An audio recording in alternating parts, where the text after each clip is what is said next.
Have you ever wondered where all the art from game magazines came from? Well, we have the answer.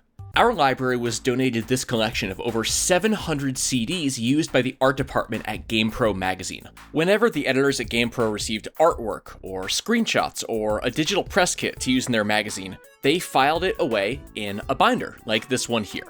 But why keep everything filed away so neatly like this? Well, on our podcast, the Video Game History Hour, we asked former GamePro art director Katrin Auk about her workflow. We would use art over and over and over again. It would not be just a one-time use. It wouldn't be like, okay, we're doing this review and then we're gone. Sometimes we would have strategy guides about it. We also had another magazine. We had Swap Pro. We also had Code Vault. But in any of those, we could have stuff where we would need to get old games back. We had a program where we could scan a CD and it would keep record of everything that was on it.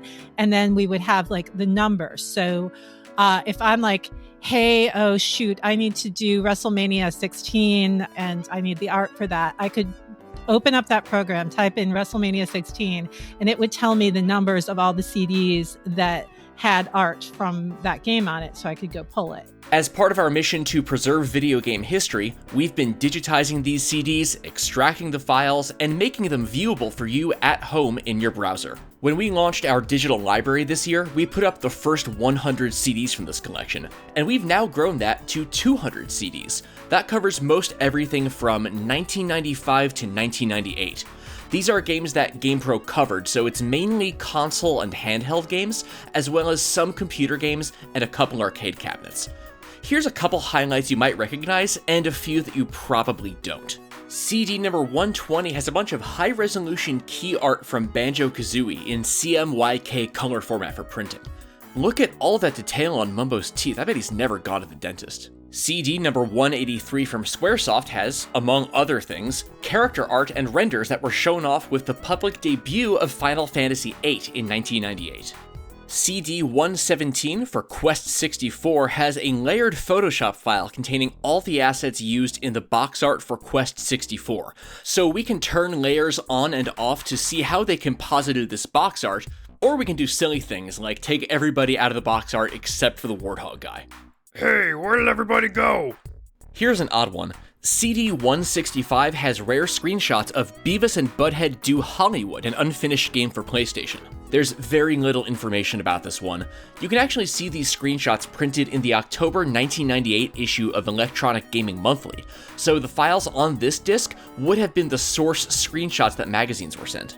And another obscure one, CD 131 has a collection of art for another unreleased PS1 game titled The Diabolical Adventures of Tobu. Some of this artwork does show up in the October 1998 issue of GamePro. Look how much more detail we have for this art now. It's so much higher quality than trying to restore this art from a magazine scan. There has to be at least one Tobu enthusiast watching this video, so guess you're eating well today. Getting all the data off these discs into a readable format for our digital library has not been a straightforward task. We had to figure out a way to do it efficiently and at scale because we're dealing with, hundreds of CDs. So we're using some batch scripts and open source tools, and we're pretty happy with the results. Some of the images in our library might not look perfect, and there are some things that we couldn't convert. Looking at you, Quark Express files. So since the data on these discs were meant for public consumption anyway, we've made it so you can download the original disc images from our digital archive if you want to get to the raw files yourself. All this is taking us a while to get through. We have to rip the discs, and then scan the discs, and then convert the files, and then catalog everything, and when we're dealing with 700 CDs and tens of thousands of files, the work starts to add up really fast. We're going to keep working on this collection in between some of our bigger projects, so stay tuned for the next drop whenever we get back to this next. But in the meantime, please enjoy the latest batch of CDs we've just added to our digital library.